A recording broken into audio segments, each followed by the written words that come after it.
오늘 말씀의 제목은 항상 기뻐하라 라고 하는 말씀입니다. 성경에서 말하고 있는 기쁨은 단순히 일시적인 감정이나 외부 상황에 따른 즐거움과는 구별이 되는데, 그것은 성경에서 말하는 기쁨은 성령의 열매로 맺어지게 되는 기쁨을 말씀할 때 성경에서 말하는 기쁨의 그런 항상 기뻐하라고 하는 그런 열매가 되는 것입니다. 근데 이 성령에서 맺게 되는 그 기쁨은 어떤 조건에도 흔들리지 않는 우리 안에서 계속해서 이렇게 솟아오르는 그런 기쁨을 성경에서 세상 즐거움과의 이렇게 비교적으로 말씀하고 있는 것입니다. 그래서 세상 즐거움은 어떻게 해요? 잠시 동안이잖아요. 어떤 사람이 집을 샀대요. 집을 샀는데 방 한 칸에 살다가 방 두 칸 집을 샀대요. 너무 좋아서 방 한 칸을 매일 그냥 닦는 거예요. 그냥 저녁만 돼도 너무 좋아갖고, 내가 방 한 칸에다 방 두 칸이 됐구나 하고 그렇게 닦았대요. 근데 3개월 하고 나니까 시들해지더래요. 맨 처음에 방 한 칸에서 방 두 칸 가니까 너무 좋아서 이게 뭐 그냥 오래 갈 줄 생각했는데 3개월 가니까 끊어지더래요. 근데 친구가 와서 놀러 와갖고 하는 말이, 아니 우리 집에 와봐, 우리 집은 화장실이 2개다야. 그래 친구네 집에 가니까 깜짝 놀란 거야. 아니 자기는 방 두 칸만 해도 너무 좋은데 친구 집에 가니까 화장실이 둘이니까 아니 너무 편리한 거예요. 예? 야, 우리는 아침마다 막 그냥 화장실 쓰겠다고 그냥 그 난리를 치는데, 야, 화장실이 2개야? 그래서 열심히 돈을 벌어서 화장실 2개 있는 집으로 이사를 갔대요. 근데 그것도 한 3개월 가니까 시들해지더래요. 이게 세상의 즐거움과 세상에서 얻는 기쁨은 성경에서는 조건적이라는 거예요.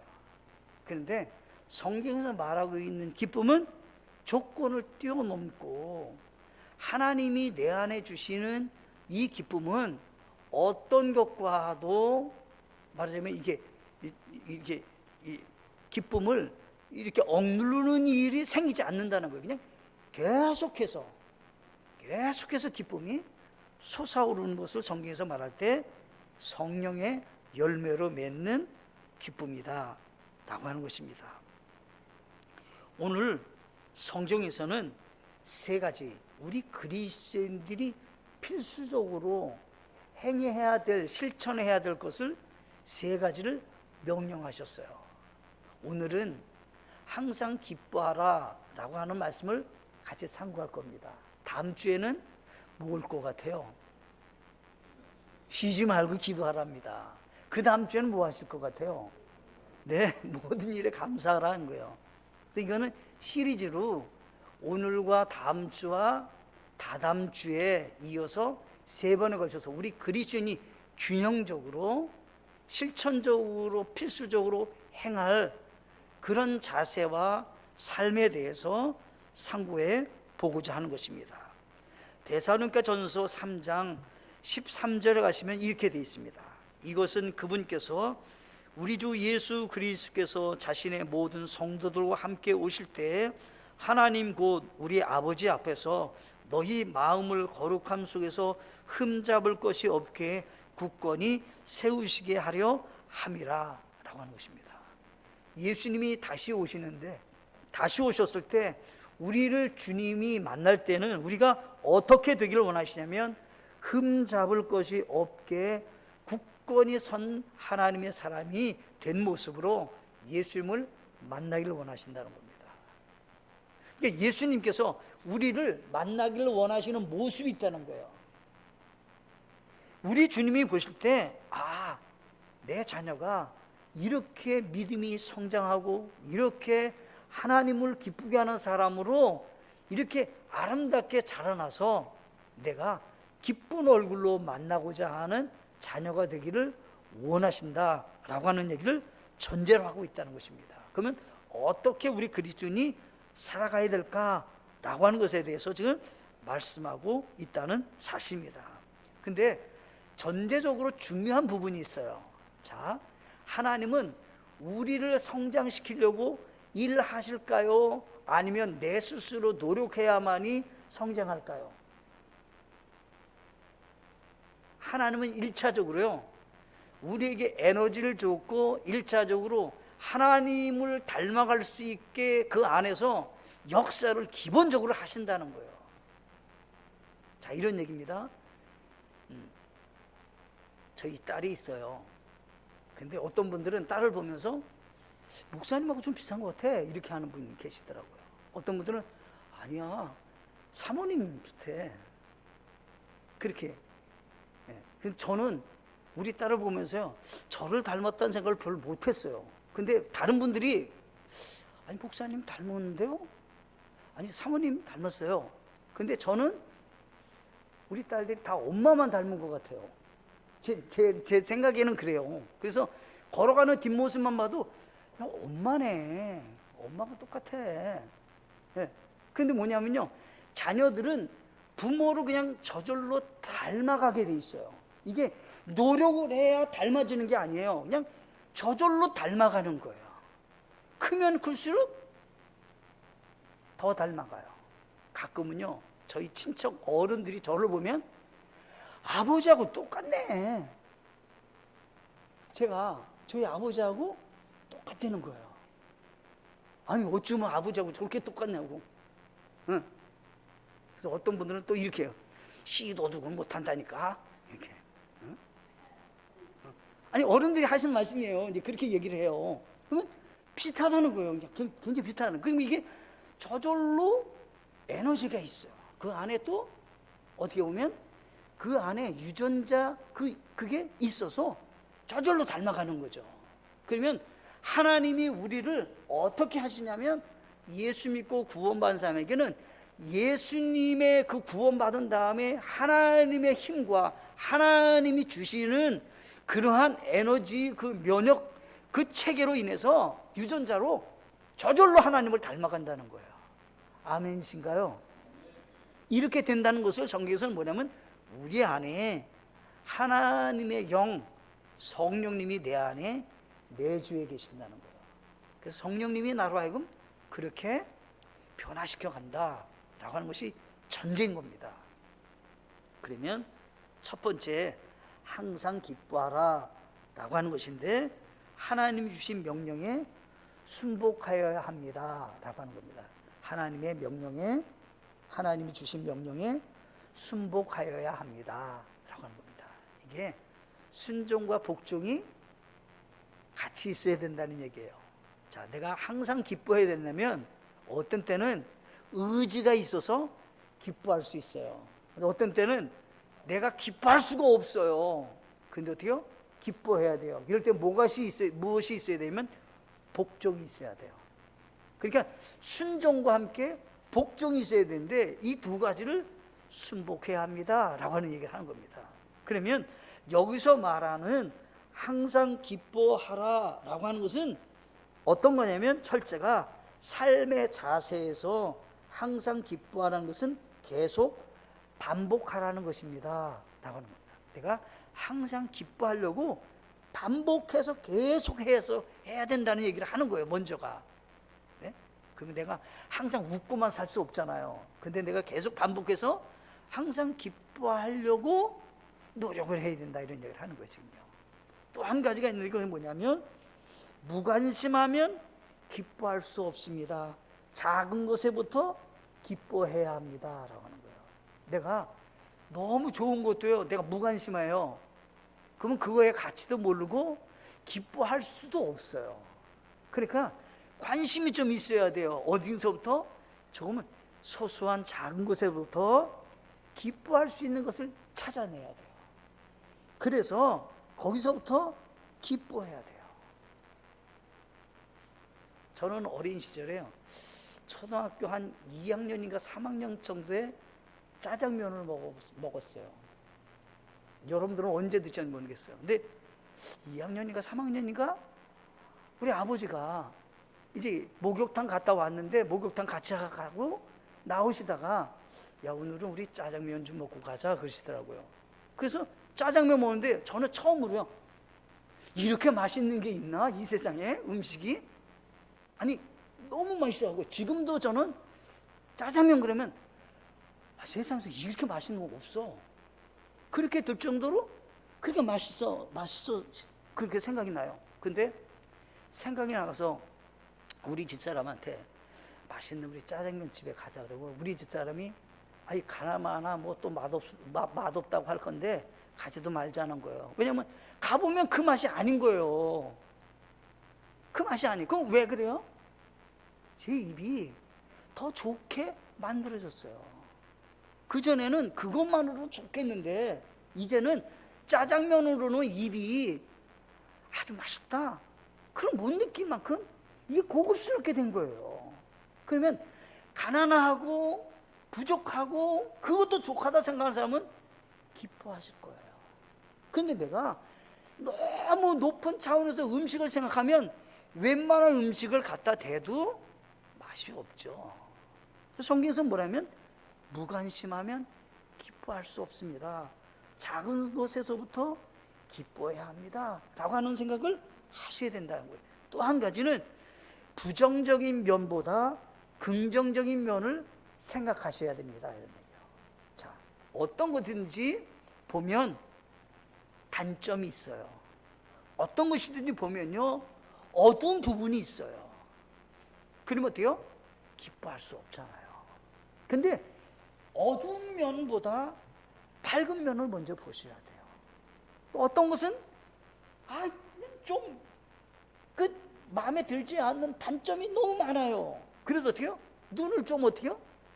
허물을 덮으셔야 된다는 얘기예요. 그러면 어때요? 기뻐할 수 있게 된다라고 하는 거예요. 안경을 검은 안경을 써요. 그럼 어때요? 어둡게 보이죠. 내 마음이 어때요? 밝게 돼야 밝게 보이는 거라는 거죠. 그래서 여기서 말하는 항상 기뻐하라는 말에는 이와 같은 나의 자세가 필요합니다 라고 하는 겁니다. 또 한 가지가 있습니다.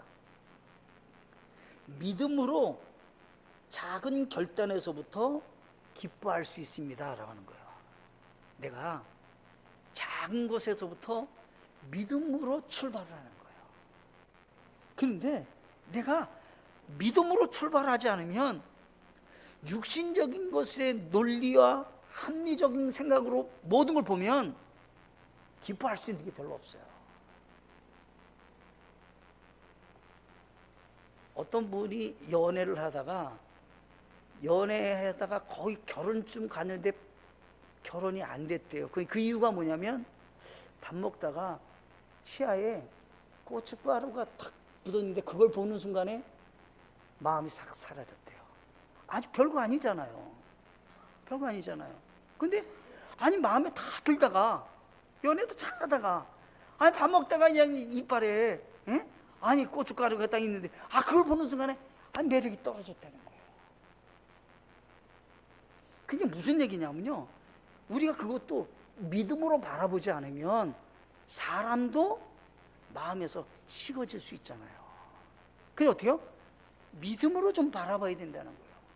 그래야만이 어때요?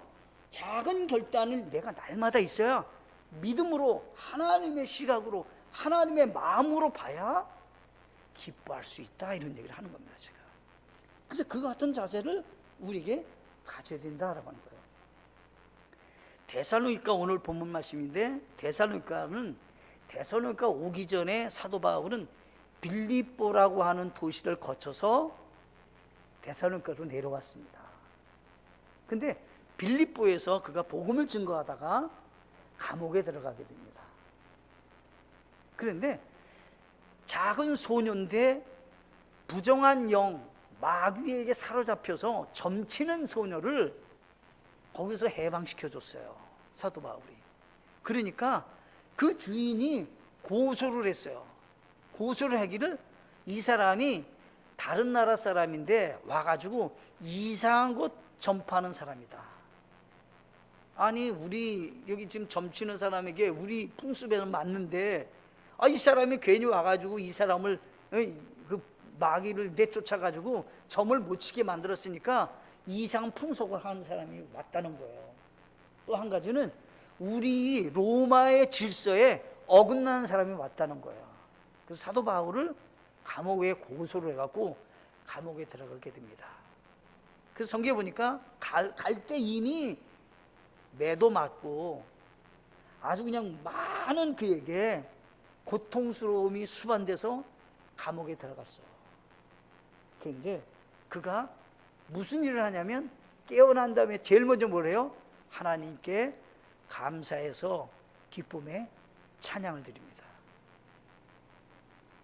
그러니까 여기 성경에 보면 이 사도 바울이 지금 그러니 여러분들이 이미 빌립보에서 내가 겪었던 일을 아실 겁니다. 그럼 내가 기뻐할 수 있는 환경이 아니었습니다. 근데 기뻐할 수 있는 한 가지 이유가 있습니다. 그것은 다름이 아니라 하나님이 내게 주신 명령에 내가 순종했기 때문에 기뻐할 수 있었습니다 라고 하는 거예요. 근데 기뻐하니까 어떤 일이 일어났습니까? 옥문이 열렸습니다. 찬양하면 기적이 일어납니다. 하나님의 역사가 찬양할 때 나타났습니다. 그래서 이 사도 바울이 나오게 되는 근간이 뭐냐라고 할 때 어려운 가운데서 찬양을 했는데 옥문이 열렸는데 이 간수장이가 다 도망간 줄 생각했잖아요. 근데 간수장이가 예수 믿고 구원받았어요. 그리고 어떻게 됐습니까?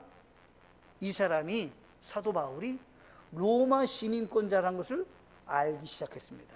그래서 어떻게 해요? 로마 시민권자는 아무렇게나 재판을 받거나 매를 하거나 할 수 없어요.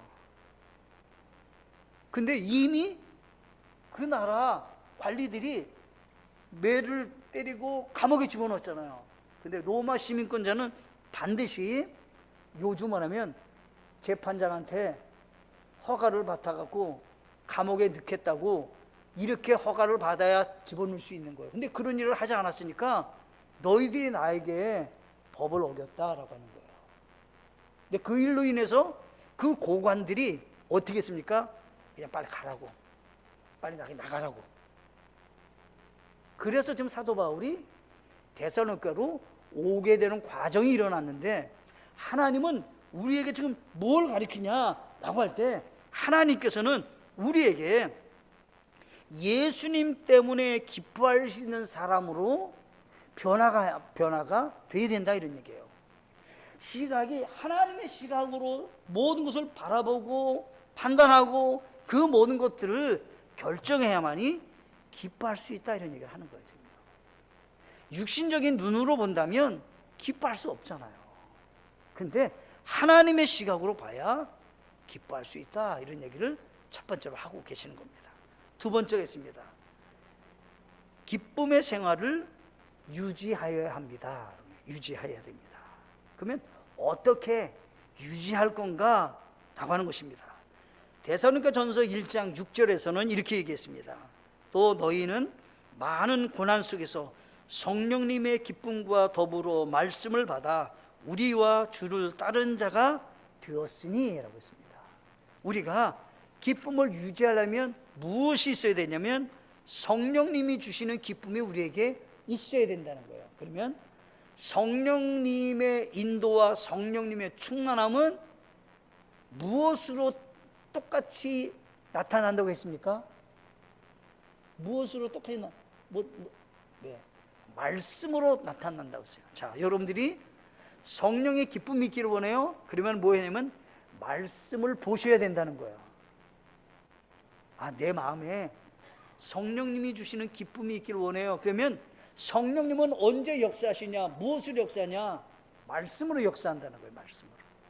그러면 내가 말씀을 읽거나 말씀을 듣거나 말씀대로 내가 준행하려고 하는 마음 자세로 날마다 사셔야 된다 이런 얘기를 하는 거예요. 내가 그래야 어때요? 기쁨의 생활을 유지할 수 있다 라고 하는 것입니다. 또 있습니다. 성경에 보면 시편 119편 24절에 보면 이렇게 되어 있어요. 주의 증언들은 또한 나의 기쁨이요 나의 좋은 자이니이다. 고난이나 환경에도 흔들리지 않고 마르지 않는 기쁨이 무엇냐라고 할 때 주의 증언들은 여기 있습니다. 하나님의 말씀이라 이거예요. 하나님의 말씀의 증언들이 나의 기쁨이다 말씀하시는 겁니다. 시편 119편 77절에는 주의 친절한 긍휼이 내게 임하게 하사 내가 살게 하소서. 주의 법은 나의 기쁨이니이다. 무엇이요? 하나님의 말씀의 법이 나에게 기쁨이 된다고 그랬잖아요. 자, 시편 119편 92절에 주의 법이 나의 기쁨이 되지 아니하였더라면 내가 나의 고난 중에 멸망하였으리이다. 여기 성경에 보면 주의 법이 나의 기쁨이 된다 이렇게 됐어요. 시편 119편 111절에는 내가 주의 증언들을 영원히 유산으로 삼았사오니 그것들은 내 마음의 기쁨이니이다. 무엇이? 말씀이 기쁨이 되는 거예요. 내 마음속에. 시편 119편 174절에는 오 주여 내가 주의 구원을 사모하였사오니 주의 법이 내 기쁨이니이다. 근데 보세요. 내 마음속에 말씀이 있어야 되는데 말씀이 없고 술이 있어요. 내 마음속에 담배가 있어요. 내 마음속에 죄악된 그런 것들이 가득해요. 그러면 기쁨 생활할 수 있어요? 유지가 안 된다는 얘기를 하는 거죠. 유지가 되려면 내 마음을 관리를 잘 하셔야 되는 거예요. 내 마음을 더러운 것들이 있지 못하도록 날마다 좀 깨끗이 씻어내시고 말씀이 내 안에서 자리 잡게 해야 된다. 그래야 기쁨으로 유지된 삶을 사실 수 있다라고 하는 겁니다. 아멘이신가요? 오늘부터 바꾸세요. TV 아무리 그 드라마 많이 보셔도요 기쁨이 오래가지 않아요. 어떤 때는요 제가 가끔 보니까요 괜히 스트레스 받는 것 같더라고. 그 TV가 괜히 그 드라마가 보면 괜히 스트레스 받는 것 같더라고. 아 이걸 왜 볼까? 괜히 기쁘지 않네. 네. 우리 마음을 어떻게 해요? 그런 것에서는 세상에 있는 것들에서는 좀 이게 멀리하고 말씀이 내 안에 자리 잡게 하는 일을 감당하셔야 됩니다. 아멘이신가요? 네. 세 번째, 기쁨이 넘치는 방법이 있습니다. 라고 합니다. 우리가 생활 속에서 기쁨이 넘치는 방법이 있어요. 우리가 성경적으로 본다면 첫째가 영혼 구원의 기쁨이 우리에게 충만케 합니다. 제일로 기쁘게 할 수 있는 건 뭐냐면 영혼 구원이 있어야 돼요. 아멘이신가요? 그것은 하나님도 기뻐하시고 복음을 전하는 우리도 기뻐합니다. 누가복음 15장에 가면 양을 잃어버렸어요. 3절부터 보면 양을 잃어버렸는데 그 양을 찾으러 누가 가요? 주인이 찾으러 갔어요. 양 주인이. 우리가 간 거예요. 말하자면 양 주인이 우리가 찾으러 갔어요. 그런데 찾았어요. 5절에 또 그가 그것을 찾은 즉 기뻐하며 그러잖아요. 양 주인이 찾으러 갔더니 양을 찾으니까 너무 기뻐서 어깨 메고 왔다는 거예요. 왔는데 잃어버린 양을 찾았을 때 주님께 돌아왔을 때 하늘에서는 어때요? 하늘에서 하나님 아버지와 함께 모든 사람들이 다 함께 어때요? 기뻐했다라고 하는 거예요. 그래서 제일로 1번 기쁨이 충만하기를 원하신다면 영혼 구원의 일에 힘을 다하셔야 돼요. 전도하시나요? 전도하셔야 돼요. 그럼 어때요? 소망이 있어요. 뭐냐면 이번 주에 전도한 사람이 온다고 했는데 기대가 있는 거예요. 저도 전도했는데 지난주에도 오겠다고 한 사람이 있었어요. 안 왔어요.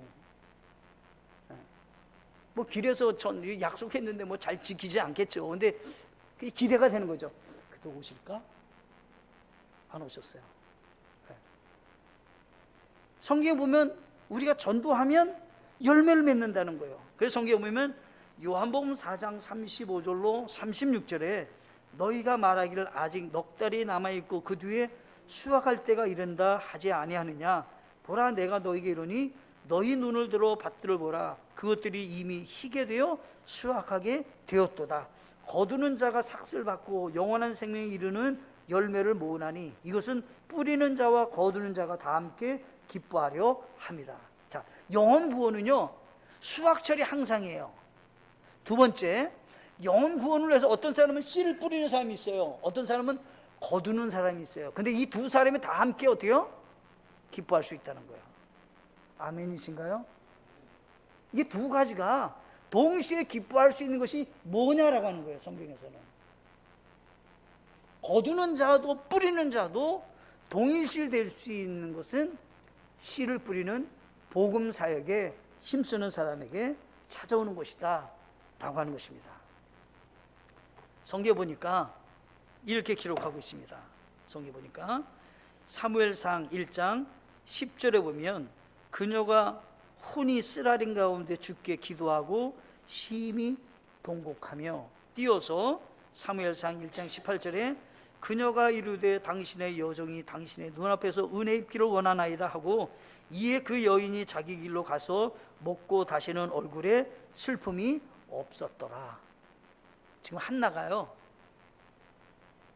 너무 마음이 괴로운 것이 자녀를 못 낳는 거예요. 그래서 하나님께 기도했죠. 그때 하나님이 자녀를 아직은 주지 않았지만 마음속에 기도했으니까 하나님이 역사하셔서 아이를 주실 것을 믿고 이제 돌아왔어요. 근데 이미 마음에서는 주실 거에 대한 확신이 있었어요, 한나가. 그리고 어떻게요? 기도를 한 다음에는 슬픔에서 이제는 편안한 기쁨으로 찾아왔어요.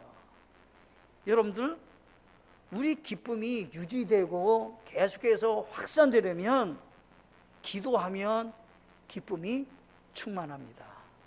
항상 기도하셔야 돼요. 내가 할 수 있는 제한적인 사람이 있어요. 우리는 너나 것 없이 제한적이죠. 우리의 능력이 제한이에요.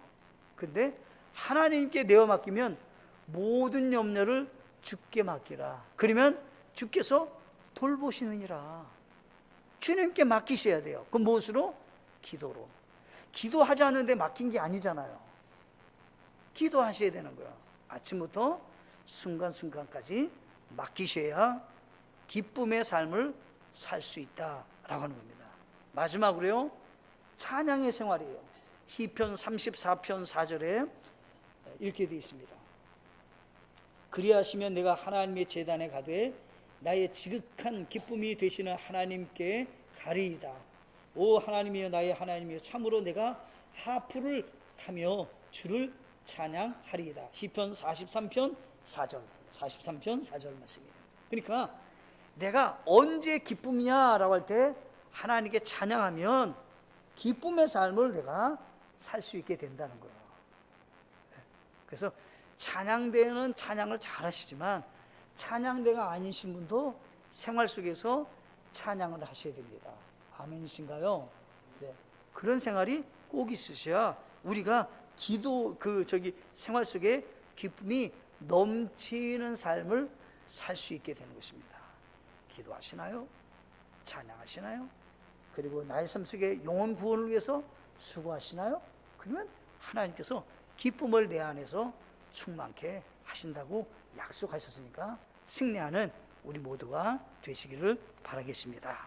함께 우리 찬양하시고 기도하시겠습니다.